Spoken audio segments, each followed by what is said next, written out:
예, 다윗과 사울을 통해서 우리가 쭉 살펴보고 있습니다. 주일날 잠깐 당대함에 대해서, 바울의 당대함에 대해서 나누면서 하나님이 바울에게 말씀하셨던 내용들, 동일한 부분은 우리가 이제 다윗과 사울을 살펴보면서 하나님은 다윗에게도 함께 하시고 사울에게도 함께 하신다는 사실입니다. 그런데 중요한 것은 하나님은 함께 하십니다. 그걸 반응하는 다윗과 사울의 모습이 전혀 다르게 나타나죠. 우리도 우리의 신앙 가운데 그런 동일한 모습을 볼 수 있습니다. 하나님은 항상 누구이든 함께 하시는데 결과적으로 함께하는 삶에 대한 결과는 전혀 다르게 나타날 수 있다는 거죠. 분명 과정이 중요합니다라고 말합니다. 과정이 되게 중요합니다.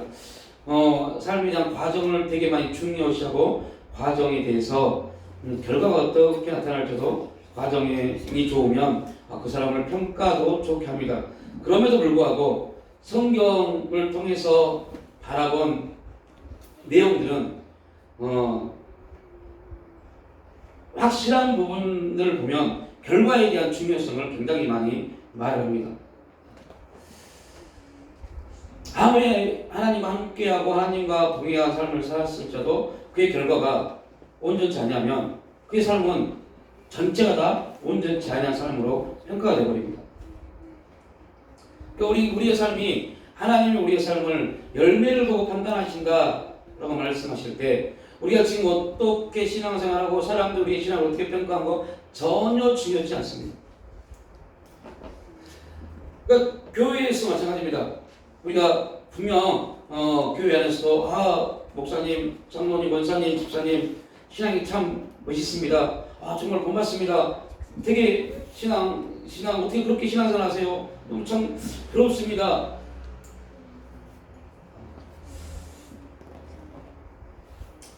이런 말을 하면 좋을까요? 하면 안 좋을까요? 되게 많이 고민되는 말입니다. 분명 보는 사람의 입장에 따라서 그런 부분들이 보여질 겁니다. 그 부분이 나쁘다는 말은 절대 아닙니다. 그런데 그게 신앙의 기준은 아니라는 거죠. 근데 이러한 것들이 우리에게 이제 또한 던져준 숙제입니다. 그러니까 우리는 사울 왕을 답을 알고 있기 때문에 실패한 왕, 사울을 처음부터 볼 때마다 사울을 처음에 볼 때부터 이 사람은 실패한 왕이다라고 생각을 하고 전제하에 사울을 봅니다. 그러니까 사울을 통해서 하나님이 우리에게 말씀하시고자 하는 부분을 절대 듣지를 못합니다. 왜요? 이미 처음부터 시작할 때 사울은 누구예요? 실패한 왕이 되어버렸기 때문에. 그러나 이번 주일에도 말씀드렸지만 하나님은 놀라운 일이 뭐냐면 실패 가운데서 하나님은 일하십니다. 그 실패를 통해서 하나님은 우리가 생각하지 못할 엄청난 역사들을 나타내십니다. 그러니까 사울을 볼 때 실패한 왕이라는 기준을 놓고 사울 왕을 보면 절대 안 됩니다. 사울 왕은 하나님의 택함을 받는 그 순간에 우리보다 더 순수한 사람이었고 하나님을 사모하는 사람이었습니다. 그러한 사울도 결국은 실패하고 실수하고 하나님께 버림바 됩니다. 그러면 그러한 사울이 어떻게 하나님께 버림받을까? 그렇게 하나님 앞에 순수했던 사람이 왕으로 인정받았다라는 말은요, 그만큼 겸손한 부분에 있었던 사람입니다. 그런 겸손한 사람이 어떻게 교만해졌을까? 그리고 그 교만을 하나님이 바라보시고 그 교만으로 인해서 하나님이 왕을 버리셨다고 말할 수 있을까? 이거는 우리가 굉장히 많이 생각해야 될 내용입니다. 그러니까 사울을 처음부터 실패한 왕이라는 주제를 보기 때문에 사울을 통해서 우리가 볼 게 아무것도 없어요. 빨리 사울은 지나가고 다윗이 나와야지 라는 관점밖에 없습니다. 그러나 사울 왕을 통해서 하나님은 우리에게 그런 놀라운 일들을 말씀해 주시는 너희도 사울처럼 실패할 수 있고 사울처럼 버림받을 수 있다. 우리에게서 버림받음이라는 것은 구원을 잃어버린다는 그런 내용은 아니겠죠. 그럼에도 불구하고 어떤 얘기예요? 하나님의 목적대로 삶을 살지 못하는 겁니다. 구원을 떠나서 구원을 받았네 안 받았나를 떠나서 하나님의 목적대로 살지 못하는 삶을 우리가 살 수 있다는 거죠. 하나님 우리를 부르신 분명한 목적이 있는데 하나님이 이런 환경을 주신 분명한 뜻이 있는데 전혀 그 관계없이 살아갑니다. 그러니까 우리가 되게 오해를 많이 하는 거는 뭐냐면요. 그러니까 그리스도인들이 제일 많이 오해하는 거는 하나님의 뜻 가운데 있지 아니하면 기도도 안 하고 예배도 안 드리고 뭐 헌금도 안 하고 섬김도 없고 이렇게 생각합니다. 절대 아닙니다. 이런 거 다 하면서도 하나님과 뜻과 무관하게 살아갈 수 있어요. 그래서 무서운 겁니다. 그러니까 우리는 이런 걸 하고 있기 때문에 이러한 부분의 상대적인 개념에서 와 정말 목사님, 뭐 장로님, 권사님, 주사님 어떻게 그렇게 하세요? 상대적인 개념을 말할 수 있어요. 근데 이렇게 하는데도 불구하고 하나님 뜻과 무관할 수 있다는 겁니다. 그래서 우리가 정말 우리 저와 여러분이 저도 목사이면서 이렇게 예배를 드리면서 하나님 뜻과 무관하게 예배를 드릴 수 있어요. 그래서 항상 저도 제 자신을 돌아봐야 되고 예배를 준비하는 과정 속에서 말씀을 준비하는 과정 속에서 이게 과연 하나님이 목사의 나를 통해서 이루는 교회 주고자 하는 말씀인지 아닌지에 대한 몇 번의 물음과 몇 번의 고백이 또한 돌아봄이 있습니다. 또한 여러분도 마찬가지입니다. 이러한 부분들을 이러한 종교적 행위가 우리에게 다 있습니다. 그런데 이러한 종교적 행위가 좋은 거냐? 라고 할 때 그 행위 자체만 보면 좋은 겁니다. 그래서 그 행위를 하고 있는 각 개개인의 우리의 삶을, 마음을 이제 볼 수 있어야겠죠. 내가 중요한 건 내가 어떠한가, 내 신앙이 어떠한가에 따라서 이 행위가 좋을 수 있고 나쁠 수 있습니다. 그러한 그러한 부분들을 우리가 잘 기억해 둬야 돼요. 그래야만이 나를 돌아볼 수 있는 그러한 모습들을 하나씩 발견할 수가 있습니다. 그래서 이스라엘 초대 왕의 사울은 하나님께 예배 드리는 일에 실패한 성경의 대표적인 그러한 사람이었죠. 그러나 계속 아는 얘기만 사무엘상 13장에서 사울은 하나님 앞에 결정적인 실수를 범합니다. 그 실수가 뭐였어요? 제사장이 드려야 할 제사를 사울이 드립니다. 그럼 그렇게 따지면 자 여러분 이제 진짜 무서운 겁니다. 여러분 집에서 가정예배를 드립니다. 가정예배를 드리고 있는 여러분들 오늘 사무엘상 13장 말씀을 비춰보면 여러분 가정예배를 드리면 될까요? 안 될까요? 이제 이것을 질문을 던져요. 가정예배를 드리면 될까 안 될까요?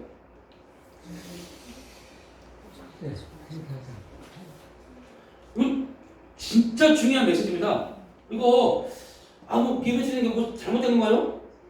사울이 그러면 예배 드리는 게 잘못된 건가요?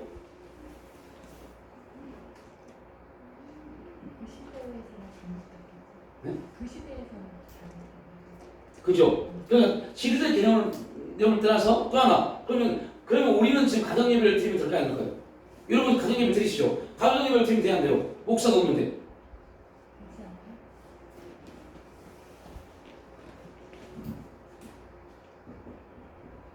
괜찮다? 1번 안 괜찮다? 2번 1번이요? 2번이요? 왜 1번이에요? 근데 이게 이겁니다. 왜 1번이에요?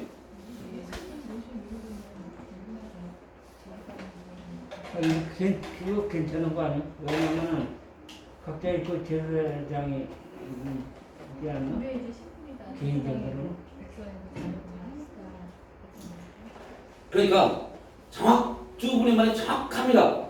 다시 말하면 그거에 대한 확고함이 있지 않는 상태에서 예배는 죄입니다. 네. 이거 되시죠? 그거에 없는 상태에서 예배는 죄입니다. 죄. 그러니 다시 말하면 우리는 예배를 드리면서 얼마나 그동안 많은 죄를 졌습니까? 무슨 죄요? 내가 제사장인지 알았어요, 몰랐어요? 죄송한 말씀입니다. 여러분이 제사장인지 알았어요, 몰랐어요? 어느 날부터 우리는 우리가 제사장이라는 것을 알게 됐습니다. 이렇게 말하면 또 이제 여러 가지 말들이 나올 수 있습니다. 그죠? 왜냐? 교회에서 안 가르쳤으니까. 교회에서 많은 제사장에 대해서 안 가르쳤으니까. 그런데 이미 성경은 우리에게 증거하고 있잖아요. 그죠? 너희는 택한 족속이요 제사장이라고. 그러니까 다시 말하면 여러분 가정예배 드리는 거 맞습니까? 맞습니다. 어디에서요? 여러분이 뭐에 계세요? 나는 제사장이라는 확고한 믿음이 있는 안에서요. 제사장 직분에 대한 믿음이 없고 그에 대한 부분이 없는 상태에서 예배드리는 건 죄입니다. 잘못된 겁니다. 드리면 안 돼요. 그럼 구약이잖아요. 아까 보다님 구약이잖아요. 그럼 틀려요. 구약이잖아요. 틀려요. 그럼 우리는 구약 볼 필요 없잖아요. 그죠? 이렇게 질문하는 겁니다. 그런데 왜 우리가 예배를 드려도 맞냐? 우리는 누구니까요? 제사장이니까요. 구약이고 신약이 문제 아닙니다. 우리는 누구니까요? 제사장이니까요. 그렇다면 이제 심각한 질문이 나오는 겁니다. 그렇다면 우리가 예전에 내가 제사장인지 알지 못한 상태에서의 예배는 그 예배는 예배일까요? 예배가 아닐까요? 이제 이런 심각한 문제가 되는 겁니다. 다른 말로 하면 우리는 예배를 드리면서 하나님이 기뻐하지 않은 예배를 드리고 있었습니다. 그러니까 이제 이렇게 생각을 또 할 수 있습니다. 아니 내가 제사장인지 아닌지 알지도 나는 전혀 몰라도 하나님 나를 제사장으로 삼으셨잖아요. 우리도 이렇게 말할 수 있어요. 나는 제사장인지 몰라도 하나님 우리를 제사장 삼으셨으면 된 거 아닙니까? 이렇게 이제 말할 수 있어요. 그렇다면 여러분들은 자유의지가 에 대해서 완전히 이제 하나님이 우리를 로봇처럼 사용하는 겁니다. 그러니까 이 질문을 지금 드린 겁니다. 사울왕이 제사를 드리는 게 뭐가 잘못됐어요? 그러나 사울왕이 제사를 지는 게 정말 잘못됐습니다. 이런 제사장을 통해서 제사가 진행돼야 되는데 사울왕은 그렇게 하지 못했어요. 우리가 가정 예배를 드린다, 예배를 드린다. 여러분 죄송한 말이지만 내가 제사장이라는 직분에 대한 기준이 명확하지 않은 상태에서 예배는 죄입니다. 드리면 안 돼요. 그런데 우리가 나는 하나님 나라의 제사장이라는 믿음이 확고하면 그때부터는 아무 상관없습니다. 그러니까 신앙이라는 게요 되게 무섭습니다. 아니 목사님 뭐 어렵게 뭐 그렇게 생각하세요. 그냥 대충 뭐 예배하고 기도하고 하면 되죠. 이게 무지인지 몰라요. 뭐 하기 때문에 예배드리니까. 그러니까 예배라는 단어, 예배를 드리고 있다는 것 때문에 다 그냥 기뻐하고 좋아하고 다 좋은 거야라고 생각합니다. 아니라는 거. 그래서 우리가 제사장이 되었기 때문에 제사장이 됐기 때문에 어떤 사람에게 여러분이 이걸 설명할 때 그건 구약되고 신약되고 이렇게 말하면 안 되고 이제 우리가 누가 됐기 때문에요? 예수 그리스도를 통해서 누가 있어요? 제사장이 됐기 때문에 우리 또한 제사장이 했던 예배를 우리 또한 할 수 있다라고 가르쳐야 되고 말해야 돼요. 그리고 그 제사장이 하는 예배에만 하나님이 역사하십니다. 우리는 뭐 그렇게 할 수 있는데 어쨌든 그 사울 시대에서는 제사장이 따로 있었잖아요. 우리는 이제 예수님 이후로 이제 많은 제사장이 있지만 그러니까 제가 사울을 통해서 우리에게 하나님이 이 부분을 말씀해 주신 겁니다. 그러니까 사울을 통해서 우리가 말씀해 주신 게 우리도 예를 들면 여러분이 우리는 하나님 나라의 정체성에 대해서 몰랐어요. 성경에 나와 있지만 우리가 몰랐어요. 나는 제사장인지 몰랐어요. 그런데 모르는 상태에서 가정 예배를 드려야 되니까 가정 예배를 드렸어요. 이거는 죄라는 겁니다. 이거는 죄라는 겁니다. 그러니까 나는 나는 하나님 나라의 제사장이라는 확고한 믿음의 고백, 믿음의 부분이 있다면, 신념이 있다면, 고백이 있다면, 그거는 예배를 드리는 게 맞습니다. 제사장의 직분 안에서. 근데 그동안 우리의 신앙 안에서 이것과 무관하게 그냥 가정 예배 드린다는 기준에서 얼마나 많이 우리가 예배에 대한 부분을 드리냐고요. 그러니까 이게 나쁘냐 좋으냐의 개념을 떠나서 이것은 하나님이 기뻐하지 아니한 겁니다. 그런데 기가 막힌 게 있어요. 그 기가 막힌 게 뭐냐? 하나님이 기뻐하지 아니한 건데 왜 우리나라에서 가정 예배를 통해서 놀라운 일들이 일어났을까요? 근데 이 문제입니다. 이거. 왜 그러면 하나님이 기뻐하지 않은 가정 예배인데 하나님이 역사하지 않은 가정 예배인데 왜 가정 예배를 드리는 가정들마다 하나님의 은혜가 나타났을까요? 라는 질문입니다. 가정 예배뿐만 아니라 구역 예배도 있잖아요. 그러니까 구역 예배 같은 경우는 원래 정확하게 말하면 구역 예배라는 말을 쓰면 안 되죠. 그래서 구역 예배 이제 큰 교회에서 구역 예배를 드리면 대부분 이제 목회자나 부목사나 그 전임 전도사 가서 예배를 드립니다. 전임 전도사 가서 예배를 드려줍니다. 저희 옛날에 저희 어렸을 때는 사실 교회에 구역이 있어서 구역장이라는 그 있었거든요. 구역장이 이제 각 구역마다 들어가면서 구역장 예배. 구역장이 예배를 주로 그거는 이제 그 교회 담임 목사님이 인정을 해줬기 때문에 하는 겁니다. 그러니까 인정을 해줬기 때문에 예배 형식은 없고 대부분 그 구역 안에 한 분이 기도하고 말씀을 설교적 말씀이 아니라 그냥 대부분 구역은 구역장의 말씀을 준비한 게 아니라 교회에서 담임 목사님이 그 구역 예배에 대한 말씀을 주세요. 구역 안과가 있어요. 예. 그래서 그렇게 해요. 그거는 상관없어요. 그건 예배가 아닙니다. 우리가 말한 예배는 말씀, 설교가 들어가는 걸 말합니다. 설교가 들어가는 거.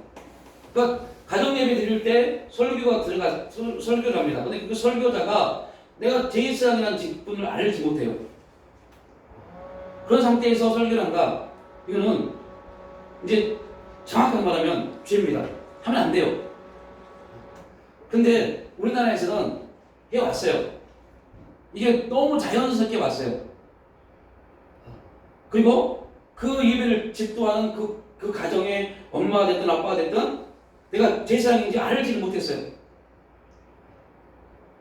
그러니까 왜요? 또 똑같은 이유입니다. 교회 목사님이 가르치지 않았기 때문에. 그러면 교회에서 목사님이 뭐 급한 볼일이 있어서 가는데 예배 빌예배 말고 수요 예배는 뭐 이런 이거 있잖아요. 그 대신 세우는 경우는 어떻게 되는 거예요? 그때는 이제 목사님 허락하잖아요. 목사님이 하는 거예요? 이런 교회 해주세요라고 부탁을 하고 그에 대한 부분을 하는 게 상관없습니다. 아 그래요? 예. 그러니까 예를 들면 가정 예배를 드릴 때 이제 지금은 상관없어요. 여러분 이제 이런 부분은 제사장에 대한 부분을 알고 있기 때문에 상관없습니다. 근데 예를 들면 이런 겁니다. 목사님이 가정 예배를 드린 가정들마다 말씀을 주고 이렇게 하십시오 라고 하면 상관없어요. 그러니까 이제 제사장이라는 부분을 지금 말씀을 드린 겁니다. 제사장이라는 부분. 그러니까 이 직분이 얼마나 중요하다는 걸 지금 말씀을 드리기가 목적입니다. 이렇게 하면 또 오해할까봐 제가 되게 막 고민이에요. 오해할까봐. 또는 예배를 드려 말해요. 자꾸 사람들은 말하면 옳고 그름의 문제로 해석하려고 해요. 그럼 하지 말아요. 이러면 골치 아파버립니다. 하고 안 하고의 문제를 말하는 게 아닙니다. 우리의 직분이 뭔가를 지금 말씀을 드리는 겁니다. 그래서 사울은 제사장이 아니기 때문에 예배를 드리면 안 됐어요. 예배를 드리면 안 됐어요. 그런데 사울이 제사장이 아닌 사울이 예배를 드렸습니다.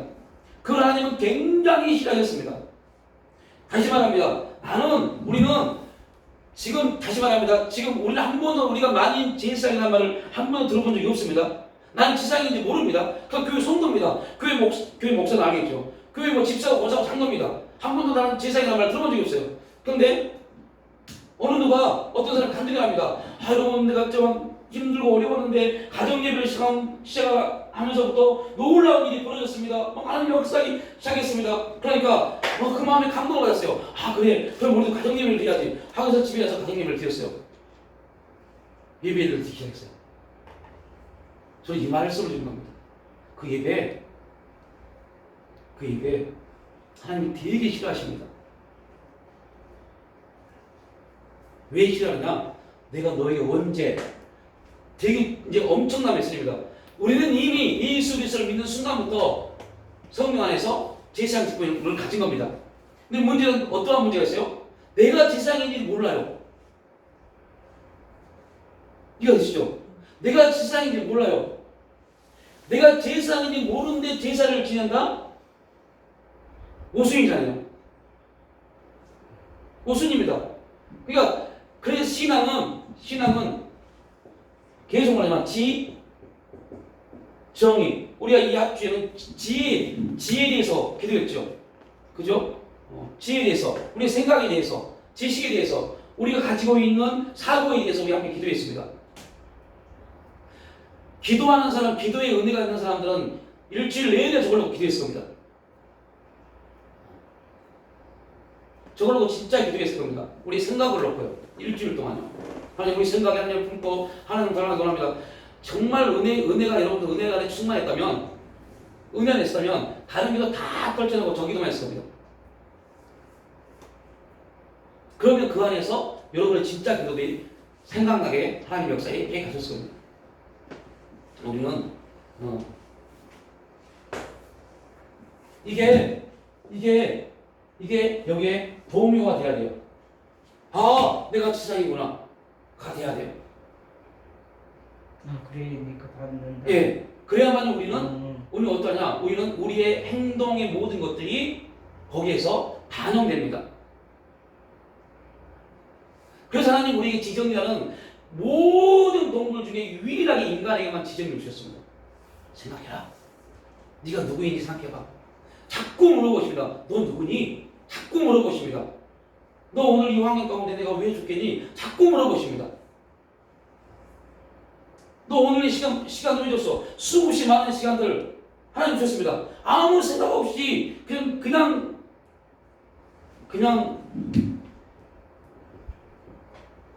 열심히 살았습니다. 아무 생각 없이 그냥 열심히 신앙생활하면, 열심히 기도하고, 열심히 교회 충성봉사하면 하나님 축복하신다. 열심히 살았어요. 우리가 이번 주부터 찬양 제가 계속 쓰는 찬양이 있어요. 우리 열심히 주님보다 앞서지 않도록. 우리의 신앙이 어떠한 것도 주님보다 앞서지 않도록 하나님 역사해 주세요.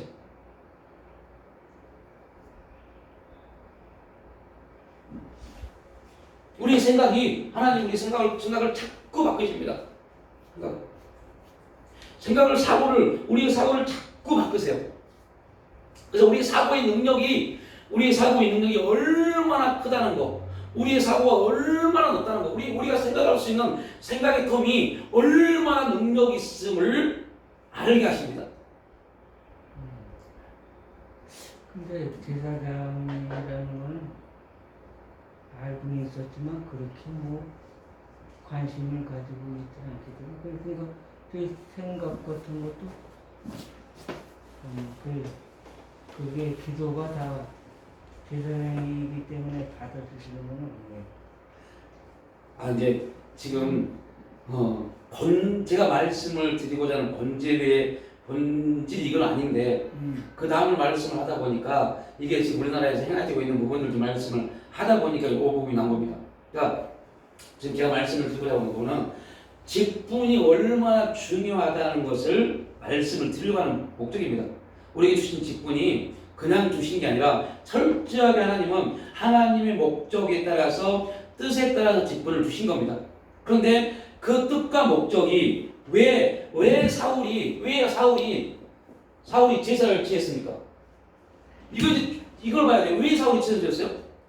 급하니까는. 왜 급하니까요. 여러분 이게 다시 말합니다. 이제 급하니까 이거 복귀하세요. 자, 내가 어떤 사람이 간증을 두고 책을 봤더니 뭐 가정 예배를 드리니까 하나님이 가정에 축복을 주다고 말합니다. 그러면 지금 나는 내 가정에 축복을 받고 싶어요. 우리 가정에 축복을 받고 싶어요. 당연한 겁니다. 어떻게 하면 축복을 받을까 열심히 기도 막 뭔가 했습니다. 그런데 어떤 사람이 간증을 딱 들으니까 가정 예배에 축복이 있다고 말합니다. 또 교회 목사님이 동행사 목사님이 가정 예배를 드리면 하나님 축복하신다고 합니다. 그러니까 가정 예배를 드립니다. 뭐 하니까요? 급하니까요. 우리 가정에 축복을 받아야 되기 때문에. 근데 사울하고 우리하고 하나의 공통점이 있습니다. 그 공통점이 뭐냐? 사울은 뭐에 있었어요? 환경에 있어서 하나님의 뜻과 생각과 무관하게 자기가 하지 말아야 되는 행동을 한 겁니다. 제사를 지내버린 겁니다. 하나님의 뜻보다 그 환경이 사울을 더 크게 지배해버린 겁니다. 그래서 하지 말아야 될 그의 직분에서 하지 말아야 될 행동을 해버린 겁니다. 자, 돌이켜서 여러분이 만약 여러분이 누군가의 간증이나 책을 통해서 어떤 매체를 통해서 봉사를 통해서 가정 예배를 드리면 여러분 가정에 축복이 임합니다라는 소리를 듣고 그 감동이 왔어요. 그래 가정 예배를 드려야겠다라는 감동을 받았어요. 그러면 먼저 해야 될 일이 있습니다. 그게 뭐냐? 우리가 섬기는 교회 담임 목사님한테 가서 물어야 돼요. 목사님, 어느 교회 집회에 가서 부흥사 강사님의 설교를 듣다 보니 가정예배 말이 나왔습니다. 어떠한 사람의 TV에서 간증을 듣는데 가정예배라는 말을 나왔습니다. 저희도 가정예배를 드리고 싶은데 어떻게 할까요? 그럼 그 교회 목사님이 분명 이렇게 말씀을 하셨을 겁니다. 우리는 다 제사장입니다. 누구나 하나님 앞에 직고할 수 있는 은혜를 받은 사람들입니다. 당연히 가정예배 드리셔야죠. 여러분 지금 우리는 두 가지에 대한 부분을 또 말합니다. 하나는 뭐였어요? 무지함이고 또 하나는 오해예요. 어떤 오해가 있습니까? 그렇게 하는 하나님 우리 가정에 축복하시구나. 그게 죄인지 모르는 겁니다. 오해한 겁니다. 나는 뭐 하기 때문에요? 예배 드리기 때문에.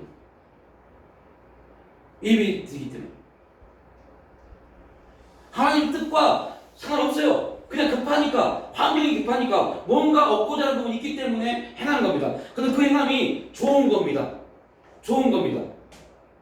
그런데 하나님은 기뻐하지 않으십니다. 좋은 건데. 성도들에게 예배가 좋은 겁니까? 나쁜 겁니까? 물어보면 다 좋다고 말합니다. 기도가 좋은 겁니까? 나쁜 겁니까? 물어보면 다 좋다고 말합니다. 그런데 하나님 뜻이냐 물어보면 어떠한 성도가 예배 드리는데 하나님 뜻이 어떤 말 하겠어요? 다 있다고 그러지. 근데 정확하게 이제 그 부분을 오늘 사울을 통해서 알아보면 아닐 수 있는 게 너무 많다는 겁니다. 그래서 내가 누구인지라는 것이 엄청나게 중요해요. 내가 누구인지, 내가 어떠한 존재인지, 하나님이 나를 왜 부르셨는지. 그러니까 이 부분이 여러분 하나님이 누구십니까? 예배에 대해서 첫 번째 읽어본 거였어요. 하나님이 누구십니까? 하나님을 알아야 됩니다. 그리고 더 중요한 게 뭐예요 이제? 하나님을 알고 나서 그 다음에 뭐예요? 바라의 나를. 그래서 마지막에 누구를 써요? 다윗과 사울을 넣은 겁니다. 내가 누구인지 알아야 돼요. 내가 어떤 존재인지, 내가 뭐하는 사람인지. 우리가 사울처럼 예배 드릴 수 있다니까요. 우리가 사울이 실패한 왕이기 때문에 그 답을 알기 때문에 아 그렇게 예배드렸기 때문에 실패했지 라고 말해버립니다. 우리가 그렇게 예배드리는지 모르고요. 우리가 그런 모습에 있는지 모르고요. 그래서 자꾸 예배드리는 행위만 말합니다. 그럼 예배 드려야 되지 않습니까? 당연히 드려야죠.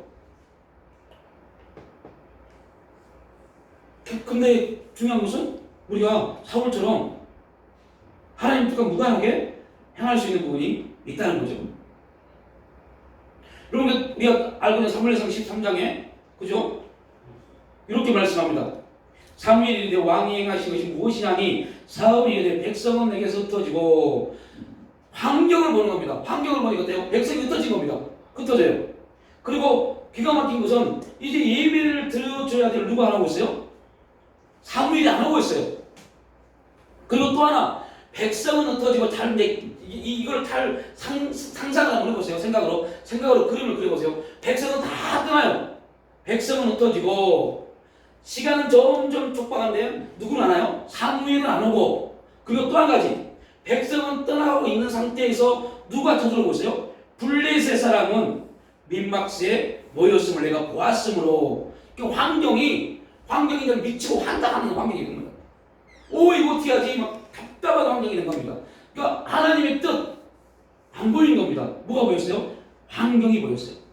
환경이 보이니까 그의 직분을 옳고내게 한 겁니다. 하나님이 안 보여요. 우리가 얼마나 그렇게 많이 빠져버리냐는 거죠. 어떤 환경이 있던 어떤 상황 가운데 우리가 놓여 있을 때요, 우리가 가지고 있는 직분, 여러분 이제 이 훈련도 하셔야 돼요. 어떤 환경이 딱 닥쳤을 때, 어떤 환경이 임했을 때, 내가 하나님의 자녀로 아버지에게 구할 것인가? 또한 만왕의 왕이신 예수 그리스도께서 우리에게 주신 왕권을 가지고 물리칠 것인가? 또한 제2세상 직분을 가지고 간절히 주 앞에 기도할 것인가? 여러분, 이거는 사역적인 부분입니다. 성전과 신부는 이거는 사역이 아닙니다. 이 세 가지는 사역입니다. 그렇다면 무작정 뭔가를 하면 안 돼요. 자녀의 모습으로 있을 것인가?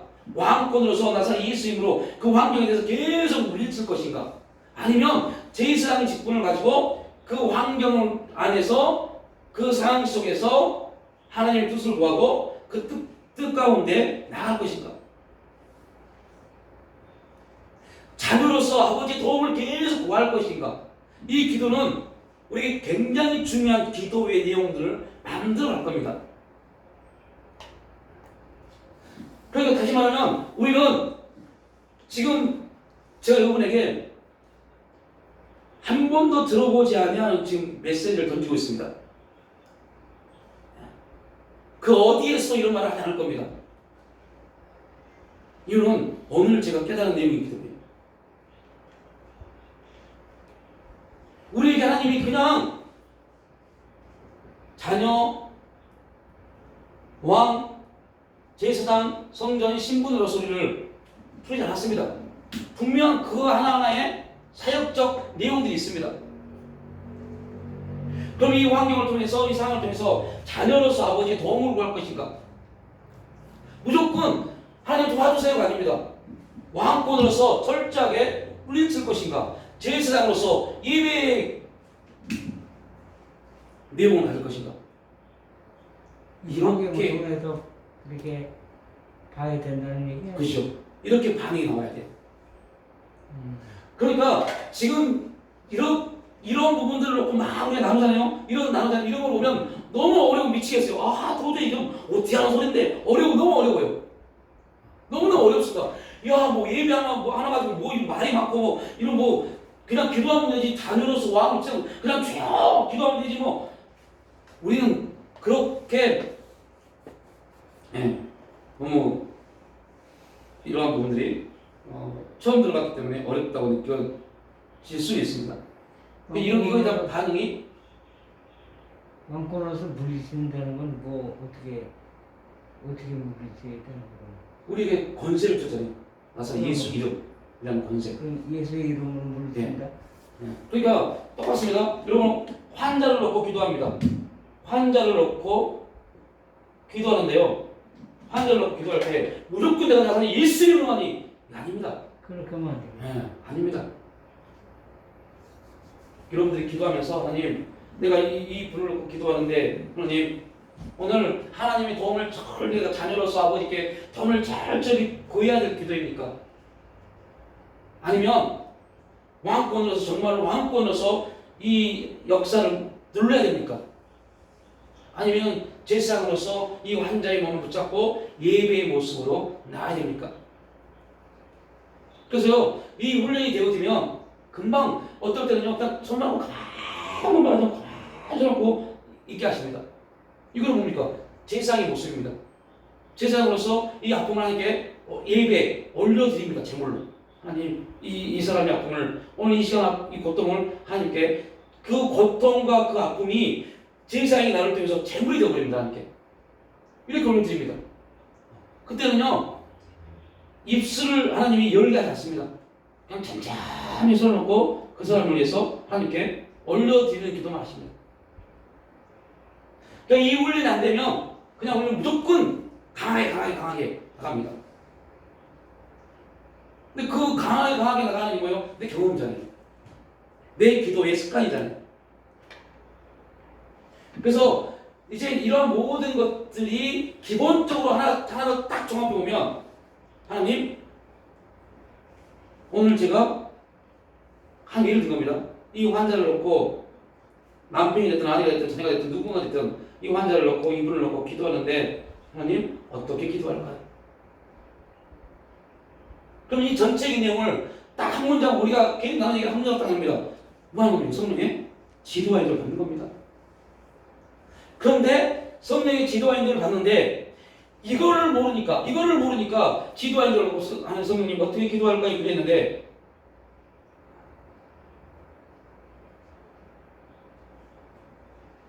아무런 느낌이 없어요. 그렇지. 그게 문제죠. 아무 느낌이 없어요. 그래서 계속 그렇게 성령님 어떻게 할까 하다가 에이 하면서 어쩔 수 없이 내가 했던 버리도록 기도가 나올 수밖에 없어요. 이게 다시 말하면 제가 지금 하고 있는 모든 것은 옳으냐 그러냐 나보다 좋다 이 말은 아닙니다. 틀리가 맞다 이 말은 아닙니다. 우리 어쩔 수 그렇게 왔기 때문에 그럴 수밖에 없습니다. 근데 이제 이러한 부분을 통해서 바뀌어야죠. 그래서 훈련을 해보는 겁니다. 자녀로서, 왕으로서, 제사장으로서의 기도를 해보는 겁니다. 자꾸 해보는 겁니다. 어떤 환경을 놓고 자꾸 자녀로서 계속 아버지 도움을 구해보는 겁니다. 하나님 도와주세요. 그 자녀로서의 기도할 때는 아무 사람 그냥 누구 도와주세요라는 말이 입에서 당당할 때까지 도와주세요 기도하는 겁니다. 하나님 내 남편 도와주시고 내 아내 도와주고 내 자녀 도와주고 계속 도와주세요라는 단어에 계속 내 기도를 집어넣는 겁니다. 뭐로서요? 자녀로서. 그런데 기도의 내용들이 더 이상 기도할 게 없다. 그럼 딱 덮으세요. 자녀로서는. 그 다음에 왕으로서 내가 나사님 예수 이름으로니 우리 남편에게 우리 아내에게 우리 자녀들에게 역사하는 모든 어둠의 세력을 떠나갈지다. 피곤하게 하는 어둠의 세력을 떠나갈지다. 피곤케 하는 또 하나는 게으르게 하고 막 나태하게 하고 꿈을 갖지 못하게 하는 모든 해보는 겁니다. 자꾸 넘치는 겁니다. 그리고 또 제사장으로 조용히 아버지 하나님 이 시간 우리 남편 우리 아내 내 자녀 기도해보는 겁니다. 이렇게만 기도해야 돼요. 기도 제목 한 가지 우리가 기도 제목 가지고 굉장히 많이 기도할 수 있어요. 그럼 기도가 되게 재밌어요. 네.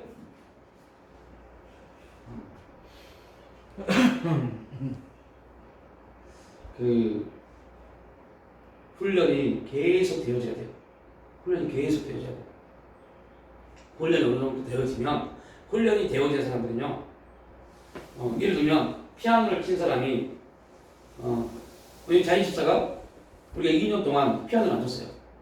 예배 때. 그런데 2년 후에 2년이 넘어서 이제 교회에서 피아노를 칩니다. 여러분 2년 동안 우리도 피아노를 안 쳤어요. 그죠? 나도 안 치고 자인십사도 안 치고 사모님도 안 치고 권사님도 안 치고 장로님도 안 치고 그죠? 똑같이 안 쳤어요. 근데 2년 후에 피아노를 치는데 여러분 지금 자인십사처럼 피아노를 칠 수 있어요? 못 쳐요. 이유는 뭐예요? 훈련이 안 됐기 때문이에요. 훈련이 안 됐기 때문에. 피아노를 치는 훈련이 안 됐기 때문에 2년이 지나도 우리도 똑같습니다. 근데 피아노 치는 훈련이 된 사람들은 2년을 안 치고 나서 2년을 전혀 안 쳐도 피아노에 딱 하면 피아노를 칠 수 있습니다. 조금만 하면요, 연습하면. 신앙도 동일합니다. 여러분들, 그런 사도바울이 뭐합니까? 그거는 육체의 약간의 연습이라 그럽니다. 육체 약간 연습만 해도 그렇게 된다니까요. 2년 피아노 안 쳐도 그냥 앉으면 배워진다니까요. 그런데 경건의 훈련, 영적인 훈련은 어떻게 했어요? 우리는 이미 알고 있어요. 제가 말 안 해도 이미 알고 있습니다. 육체 연습은 약간의 유익이 있지만 경건의 훈련은요, 금세와 내생에 엄청난 역사 있어 보입니다. 그럼에도 불구하고 안 합니다. 안 해요. 안 합니다. 잊어버립니다. 하다가 왜 안 할까요? 하다가 왜 안 할까요? 이유는 몇 가지 있습니다. 그 첫 번째가 안 되니까. 해도 안 되는 것 같으니까. 첫 번째 그거고. 네. 그게 지금 안 되니까 안 해요. 근데 좀 죄송한 말이지만 그렇게 안 하고 몇십 년을 살아왔는데 한두 달 해보고 안 된다고 하면 되겠어요? 몇십 년 살아온 거 이거 두드러 끼는데 이거 깨뜨리는데 두 달 하면 되겠어요? 안 되죠. 몇 번 해보고 뭐 안 해버립니다. 100번 물으세요. 하루에 100번 물으시면 혹시 돼요? 안 해요. 한두 번 하다가 또 잊어버립니다. 왜 잊어버리냐? 거기에 관심이 없어요. 왜 관심이 없어요? 내 삶의 시간이 너무 바쁘니까요. 여기에 관심이 많이 없었지 여기에 관심을 안 썼지 못합니다. 그건 진리입니다. 진리. 야, 네 삶이 바빠서 그렇게 살지 내가 너 네 삶의 역사 안 해. 라고 말합니다. 역사 안 합니다.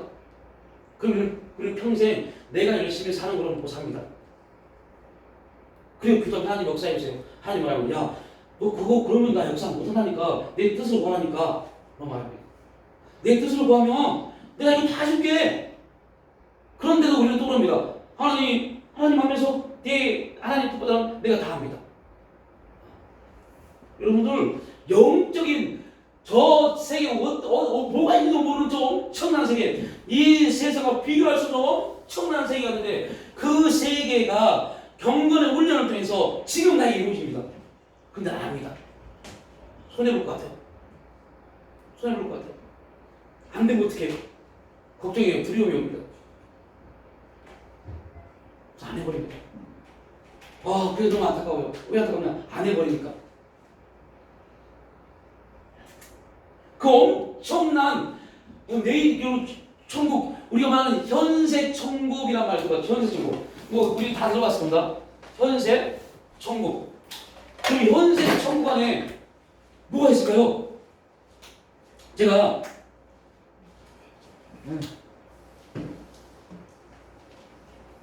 현세 천국에 대해서 글을 하나 쓰려고 지금 막 자료도 찾아보고 기도하면서 또 이제 여러 그 천국에 대한 책들을 찾아보고 있어요. 우리나라에서 천국에 대한 책들은 다 뭐냐? 천국에 갔더니 뭔 집이 있고 뭔 집이 있고 그런 거 보세요. 뭐 집이 어떻고 뭐 며칠 전 집이 있고 거의 대부분 우리나라 천국 갔다 온 사람들 그런 책들은 거의 대부분 그런 거예요. 그러면 여러분 다시 말합니다. 그런 것들에 그러한 부분에 관심이 갖고 있는 사람들이 현세 천국을 말할 때 그 사람의 현세 천국은 뭐예요? 집입니다. 집. 어떤 집에 살고 어떤 걸 가지고 있고가 되어버립니다. 그래서 되게 안타깝더라고요. 현세 천국의 모형은 가나안입니다. 가나안. 그런데 성경 어디에도, 여러분 죄송 말이지만 성경 어디에도 가나안에서의 정말 재밌고 행복하게 살았던 삶의 인연이 별로 없어요. 그죠? 그리고 여호수아서를 보시든 또 다윗이 왕권을 가지고 있을 때도 보시든 막 뭐 가나안에서 막 벽과 꿀이 흐르고 막 기쁘고 별로 없어요. 맨날 싸우고 지어 터지고 포로로 끌려가고 그런 얘기입니다. 그래서 현세 천국에 대한 글을 쓰려다가 너무 답답하더라고요. 도대체 뭘까? 그러면 이게 뭘까? 그러면서 느껴지는 게 하나 뭐냐면 이제 초안을 잡는 기분이다. 아, 현세 천국은 저 천국과 완전히 별개입니다. 현세 천국은 매일매일 뭐가 있어요? 싸움이 있어요. 매일매일 우리 말은 다툼이 있고 뭐 남편과 아내가 싸우고 부모와 자녀 관계 안 좋고 매일매일 그런 것이 이루어지는 것이 현세 천국입니다. 그러면 이렇게 질문하셨죠. 아니 목사님, 현세 천국과 이 세상이 똑같지 않습니까? 똑같습니다. 똑같습니다. 그런데 누가 달라요? 내가 달라요. 여러분이 달라요. 아니, 저와 여러분이 달라져야 돼요. 지금까지는 다르지 않은 것 같아요. 똑같은 삶인데 우리가 달라야 되는데 다르지 않은 것 같아요. 왜 안 다르냐? 기분 나쁘고 화나고 내 생각과 반이 되면 막 감정이 올라오고 똑같은 것 같아요.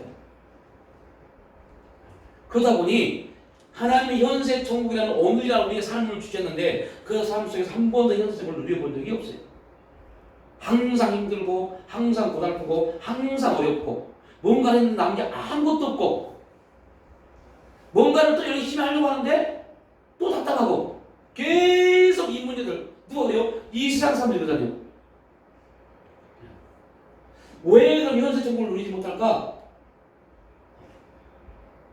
그러면 다윗은 누렸잖아요. 그죠? 사울에게 쫓김을 당하면서도 현세 천국의 놀라운 고백가 돼요. 푸른 초장과 실만한 물가를 인도하시는가. 지금 다윗이 어디 있는데요? 쫓겨가고 있는데요. 이게 천국입니다. 누구 문제예요? 우리의 문제입니다. 우리의 문제. 똑같은 싸우고 지지고 볶고 대인관계 물질관계 여러 가지만 환경들 사람들이 다 똑같습니다. 그런데 내가 저와 여러분이 하나님의 뜻 안에서 섭리 안에서 그걸 보느냐 아니면 똑같이 내 생각 나라는 존재 안에서 그걸 보느냐에 대해서 완전히 다르거든요. 내 문제입니다. 내 문제. 그 내 문제라는 게 뭐냐? 하나님의 관점 뜻으로 볼 것이냐 그냥 내 삶의 반경 안에서 볼 것이냐. 내 삶의 내용으로 보면 그게 사울입니다. 아, 사울이요. 당연하지 않습니까? 환경이 지금 사람들이 다 떠나고 당신이 빨리 와야 되는데 오지 않고 저 블레셋은 지금 엄청난 군사를 일으켜서 지금 곧 우리 앞에 쳐들어오고 환경 아이고 무서워 어떻게 할 수 없는데 어떻게 합니까? 나도 제사를 지내야지. 불안한 겁니다. 두려운 겁니다. 염려 근심이 들어온 겁니다. 그 노래 배웠죠? 염려는 우상입니다. 염려는 우상입니다. 우리는 여러분 이제 이렇게 하면 결론을 잡을까요? 사람들이 변화되었습니다 말합니다. 예를 들면 저는 술을 먹고 담배를 피웠어요. 교회를 나오면서 담배를 피웠어요.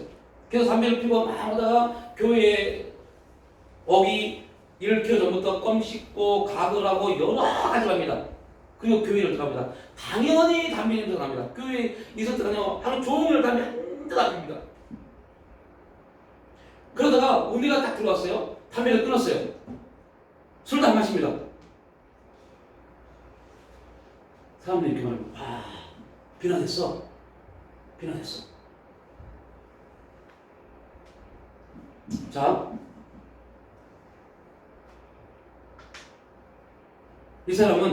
한 사람은 저랑 똑같습니다.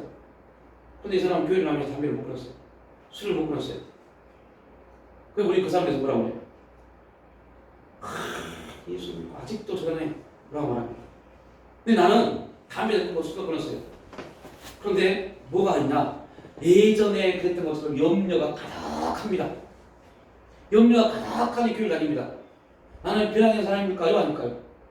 이 사람은 담배도 피우고 술도 마시는데 교회를 다니면서 염려가 사라져버렸어요. 누가 변화된 사람이에요?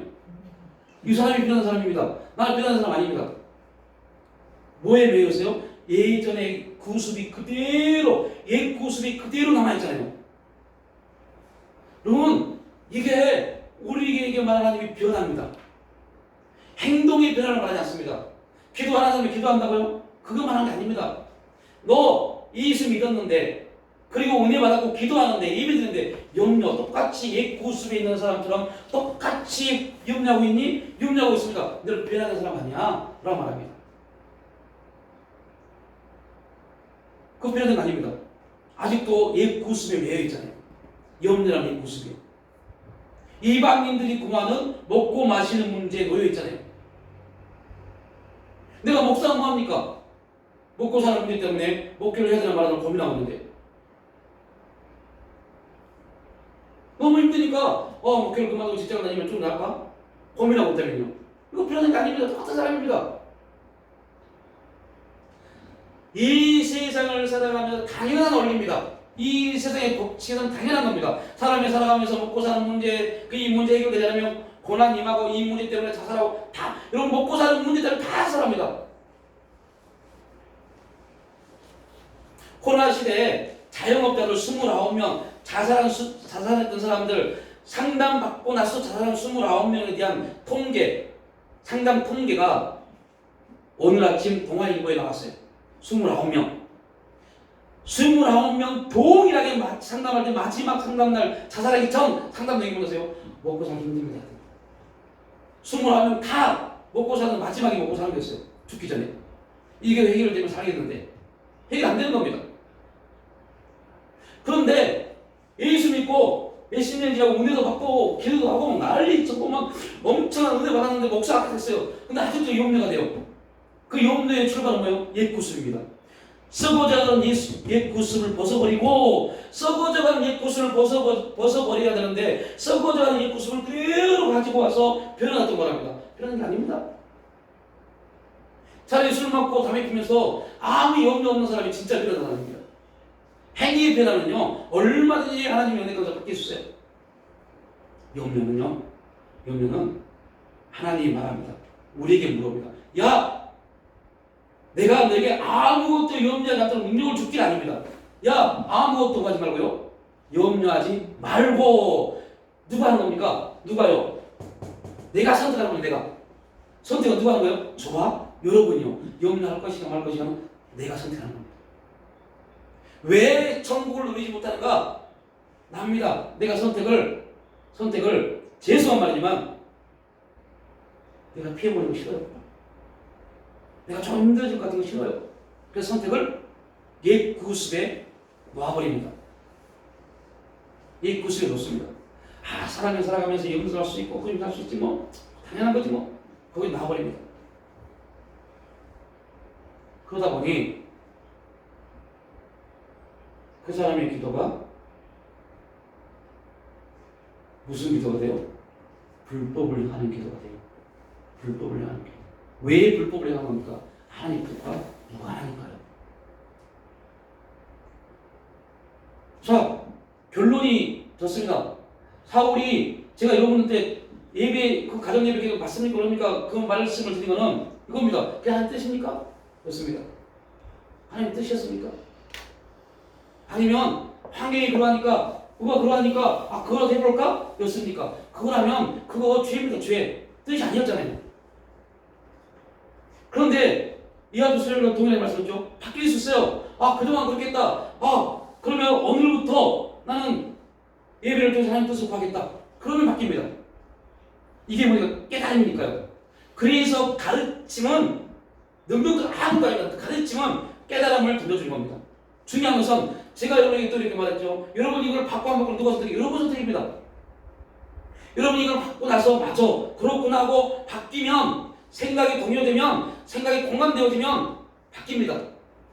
근데 그럼 어떡하고 뭐 자녀의 기도 뭐 왕의 기도 힘들어 몰라 해버리면 똑같습니다.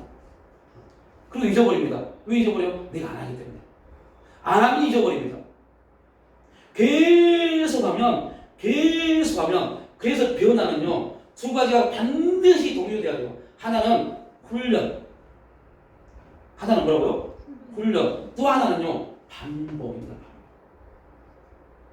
훈련을 반복적으로 계속 해야 돼요. 계속적으로 해야 돼요. 그래야만이 바뀝니다. 변화가 이루어집니다. 한두 번 했다고요? 한 6개월 했다고요? 아닙니다.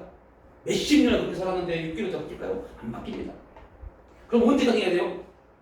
자연스럽게 나올 때까지 하시면 됩니다. 자연스럽게 나올 때까지.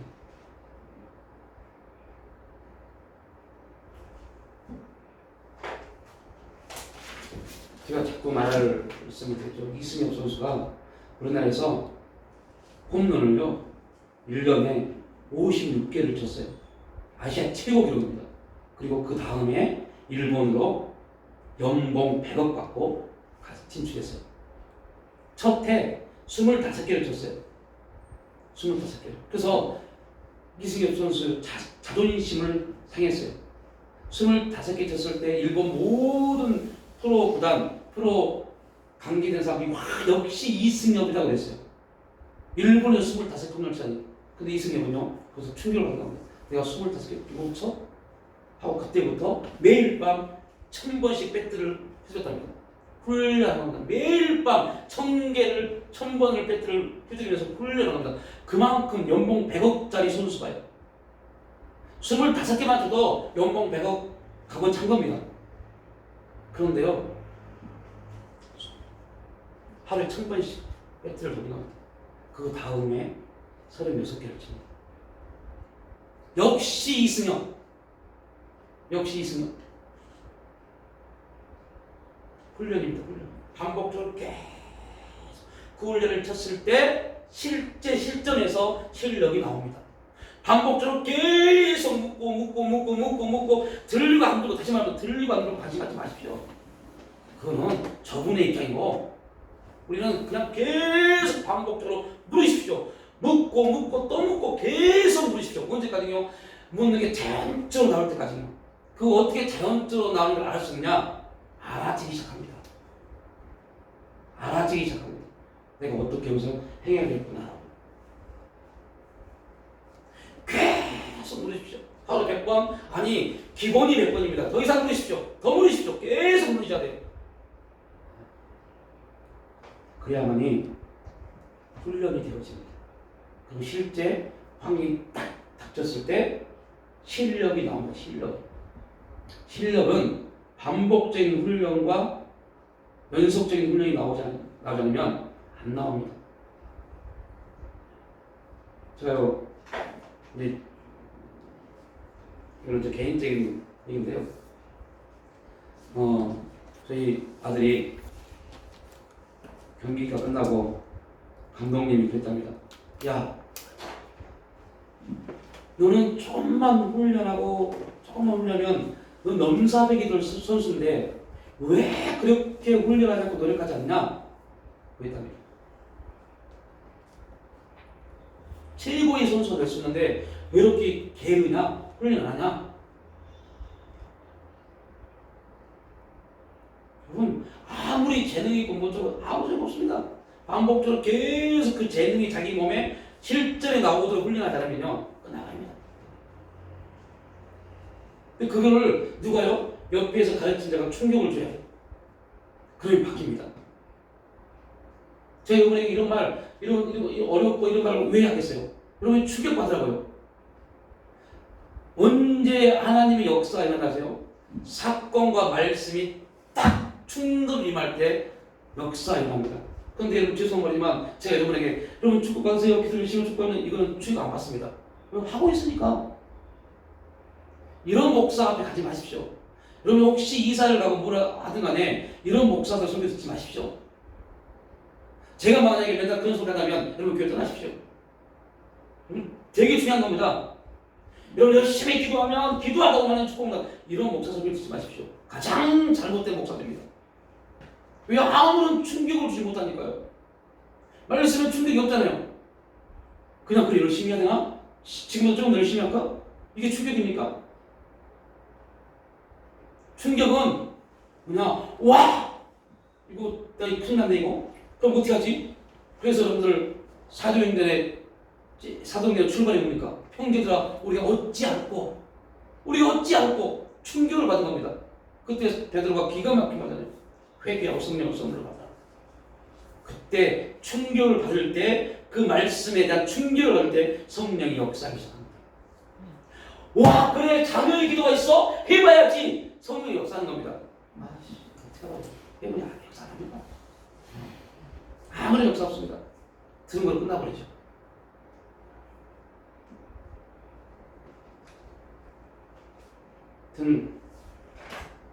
육체도 훈련하면 약간의 유익이 있습니다. 경건은 어떻게 했어요? 죽을 힘을 다해서 여러분들 먹고 사는 문제요. 다시 말합니다. 먹고 사는 문제 여러분 시간 낭비하지 마십시오. 그러면 내 시간 낭비에 먹고 사는 문제로 끝나버립니다. 고작 해봐야 한 달 얼마 버는 이거로 끝나버립니다. 하나님 우리를 그렇게 부르시지 않았잖아요. 채워주시는 복을 우리가 저 맨날 영무해요. 저렇게 누리도록 우리가 만들어가야죠. 그러면 하나님의 뜻을 구하면서 그 뜻 가운데 우리의 시간을 드리면 돼요. 덕이 되는 것 같죠? 손해보는 것 같죠? 천만의 말씀입니다. 하나님의 역사하신 일은 여러분들이 우리가 알고 있죠. 우리의 상상을 뛰어넘어서 일하시는 거예요. 그러려면 우리의 상상을 뛰어넘어서 역사하시는 분 우리 상상을 깨트려야죠. 우리 이해를 깨트려야죠. 우리 경험을 깨트려야죠. 충격을 받아야죠. 아 그래 저런 기도가 있어? 해봐야지. 계속 하나님 오늘은 내 자녀들을 위해서 내 남편을 위해서 내 아내를 위해서 자녀로서 간구합니다. 우리 남편 제발 좀 도와주세요. 내 자녀 제발 좀 도와주세요. 우리 가족 제발 좀 도와주세요. 도와주세요만 1시간 해보세요. 미칠 겁니다. 이게 기도의 뭐야?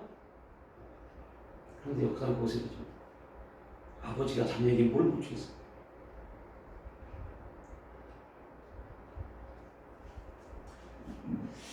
예, 우리 자 지식에 대해서 생각에 대해서 기도했죠. 오늘은 이 세 가지를 놓고 기도 하나 마치겠습니다. 하나님, 자녀로서 왕으로서 제사장으로서 우리 주어지는 환경 속에서 삶 속에서 자녀의 기도, 왕의 기도, 제사장의 기도가 온전히 내 삶 가운데 이루어질 수 있도록 성령이 나를 인도해 주옵소서. 성령이 깨닫게 해 주옵소서. 성령 안에서 자녀의 기도를, 왕으로서의 기도를, 제사장으로서의 기도를 드릴 수 있도록 깨닫게 하시기도 해 주옵소서. 이 시간 주여 한번 보겠습니다.